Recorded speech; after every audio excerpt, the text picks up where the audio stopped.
Persistence seems to be paying off for West Perth and their coach Bill Monaghan. In his third year at the helm, Monaghan's Falcons are sitting at the top of the table. Tonight, Michael Genovese provides an insight into his coaching style, including his handling of AFL-listed players.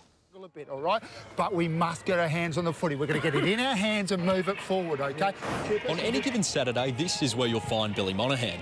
It's three-quarter time and his Falcons are up by 15 points, and in about half an hour it looks like they'll come away with the win. But for Billy, his Saturday starts when he first arrives at the ground. Clocking on 2 hours before bounce down. The first team meeting lasts around 15 minutes. Monaghan reviewing a week's worth of homework with his charges. From all reports, Michael Ricks isn't playing. For the first time this year, he has 3 AFL-listed players at his disposal. Just play in front, take some marks, mate, do that stuff, OK? It's a balancing act. Monaghan under pressure from their respective AFL clubs.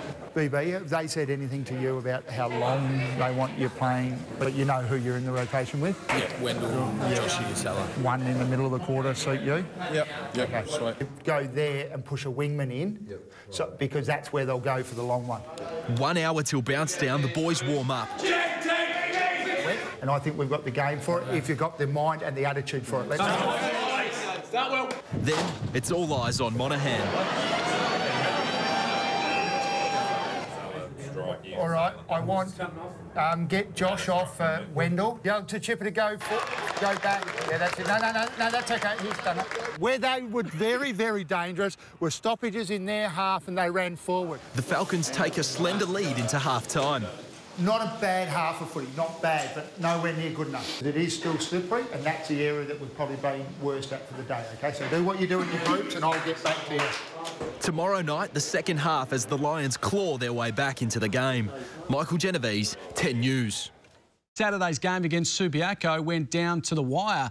As we saw last night, 10 News mic'd up the Falcons coach. Tonight, in part 2, the second half rollercoaster ride. I reckon they lack leg speed and accountability through the midfield. If you've got the mind and the attitude for it, let's go.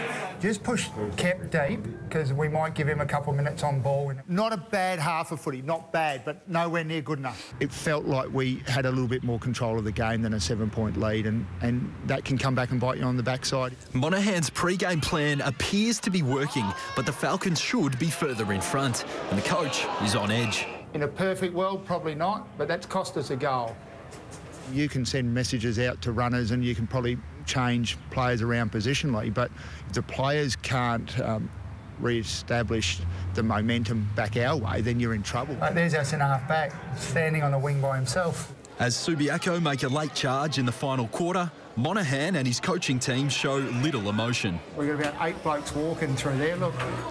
It's what is throwing a phone or thumping a window or yelling at a runner. They don't actually affect the way the team's playing. The final stages of the game completely out of the coach's control. Come back, stay there, Ray. Ray, stay. 1 minute. I don't know if you like flying. It's like when I take off and land, I don't really like that part of flying, and there's nothing you can do, so you put your seatbelt on and sit there and just hope you land properly. Another smooth landing for the Falcons. A 15-point win sees them a game clear on top of the waffle ladder as Monaghan's men prepare for their assault on finals football. Michael Genovese, 10 News.